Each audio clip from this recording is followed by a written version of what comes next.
Yeah, we're just going to hit it. We're just going to hit play and go. Hit play and go. So we're super late. There's been a lot going on, and so we're like super behind on videos, but that's fine. We're going to get our lives together eventually. Nikki's been doing a lot of rearranging in her house, and so she's been like super busy. I've just been sleepy.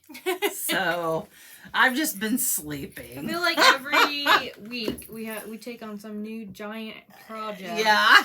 And I'm just like, oh, okay, this is what we're doing now. Well, you combined two households. That's true. So it's going to take a little while to get used to that. That's so okay. last month's book, Shatter Me. So we did our halftime report. Yeah. This is the full-time This report. is the final report. And so what did you rate? We haven't talked about this at all. We haven't. I rated it 5 stars because I loved it so much. Okay. So for me, I've read it before. I rated it 3 stars this time. I actually downgraded it from a 4 to a 3. But here's what I think happened. Because remember, it was my idea to read this book. I was like, I want to read this series again because it's her so idea. good. She 3-starred it. But then I got to thinking, I know. After I already read it, I downgraded it. Because I think I was remembering, I read the first 3 books.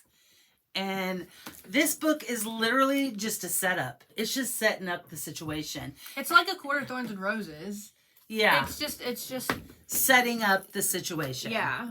For more to come. So yeah, you got to read the second book. You got to read the third book. And now I don't know how many books there are out. But it is funny though that you said that you 3-starred it because I initially 4-starred it. Mm-hmm. And then I went back the next day and changed it to 5-star because over that night I couldn't stop thinking about it. Yeah. No, it's good, and I liked it. I loved it when I first read it. That there's no argument. I really love it, yeah. I just thought there was going to be more. I didn't remember. I think I was remembering all 3 books in the first book. It definitely has your post-apocalyptic feel too that we all love. Yep. We've damaged the earth, or well, it kind of leaves. Do we want to do spoilers? Or do we just want to keep it vague? Look, I don't know. Possible spoilers. Possible spoilers. No. What is it that you're going to say? I got to be careful because like I said, I've read the second and third. No spoilers. Yeah. So we're just going to, no spoilers. We're just going to keep it safe. So I really love it. We've got this girl. It opens. She's in an insane asylum. She has not talked to another human in 3 years. And then all of a sudden her door opens and in comes another guy. They push another person. And then he comes in all dominant, I love him. Yeah. Yeah, well, I just really, so you've got, so here's the thing that I can't remember. And this is a spoiler. If you haven't read this book, if you're watching this video, it's because you did read the book with us, right? So we can talk about this book. Mm-hmm. Because we already did the halftime. So yeah, we already did the halftime. A full-blown review. But I want to talk about something in the book, and I totally really cannot remember. But why can the 2 main guys touch her and nobody else can without repercussions? We haven't figured it out yet. Yeah, I can't remember why. They're in so the book ends and they have found this safe haven, but it's a rebel. It's a place that other people with powers have, because if you guys remember, her power is she can kill you with her touch. Yeah. But Adam is immune, and so is Warner, the main villain in the story. And so they said at the end, it was in the last chapter, that they have been figuring out why they're immune to her. So, but there's all kinds of different powers. There's healers, and there's a stretchy guy, which he's really cool. I really like him. And there's a guy that can be invisible almost. And you kind of have to ask yourself too, because obviously I can't remember. That's why I wanted to read it again. What happened? Something happened that now people are being born with these powers. So it probably had something to do with gotten to that part. Yeah, also with why the land can't grow crops anymore.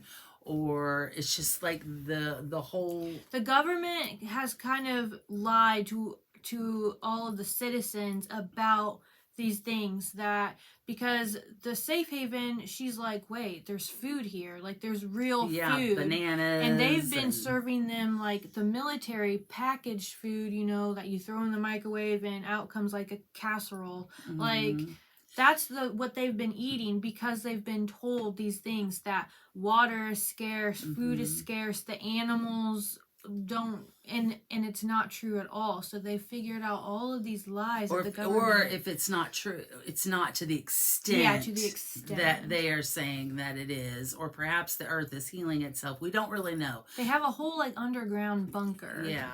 So they could be growing their own crops, because it's like a massive situation. They have electricity down there. They have everything that these people up above, these little tiny civilizations that have been completely flattened, don't have. Yeah. And so she was like initially in shock when she got there, and she's like, how are the lights running? How are these? Like, you know, there are cars, like. Yeah, she's in shock. When she was younger, so it's something also that has taken place in the last like 10 years, because she remembers when she was younger, you know, they had food and electricity and they lived in a good home. So it's got to be so like mind crazy to be her, like to not only have this power that you're terrified of because you literally kill people with your hands, and she doesn't want to be that person, but then also the whole world is falling apart and you're being told all of these things, and then to have these people start fighting over you and your power, like there's just so much going on. When she uses her power, it feels good to her. Yes. So she has the probability. Like absorbs their soul. She has the possibility of becoming a villain herself. Yeah. So it's like, and she's fighting it the whole time. Yeah, she is fighting it the whole time, but I do remember a couple of things that take place in the whole 3, and those were the things that I was wondering about, and obviously not in this book, so I'm not going to say anything because I'm not going to ruin it, but some interesting things do develop that I can remember. It's just you have to read more than just the first book. Yeah, the first book is just an opener, and I think when I read it the first time, absolutely loved it because I didn't know anything else was going to happen. And now I think I downgraded it because I was like, what? That's all that happened in this book? It really is like a Story of Thorns and Roses. Because now when you like think about that whole series, you're like, that book was I loved that book boring. Still. No, I never thought it was boring. I still loved it. I mean, compared to the other 3, it was I loved every single one of those books. I mean, I loved it too. There is not. I still 5-starred it, but every single book. Even the Court of Starlight. Oh yeah, I loved that one. I loved that one too. So many people have been hating on that one. I'm like, what? Everybody that was a nice little break. Winter solstice off. We all okay. deserve a vacation.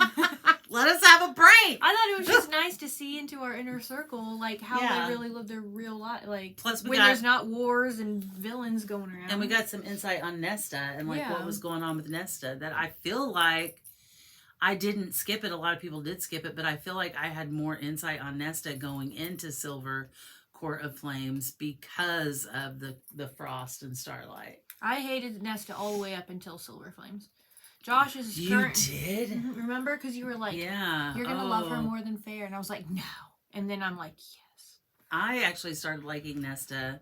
Didn't you start like book 3? Book 3, I think. I started liking Nesta. Josh is reading Silver Flames right now. Not that I liked her. Maybe but just like I like, sympathize with her. I couldn't stand her. Yeah, I remember. Because I remember getting a little heated myself. You're going to love her! Stop talking bad about Nesta! Because I was like, she's just so ungrateful. That was my thing. She was so ungrateful for everything. But we get it. And then, like, Silver Flames, and I'm like, God, I'm Nesta. I'm literally Nesta. What? I just loved it so much. And I loved Crescent City so much. Throne of Glass, not so much. Why are we still talking about this? This series is taking over our lives. We're here for this series. This series is really good.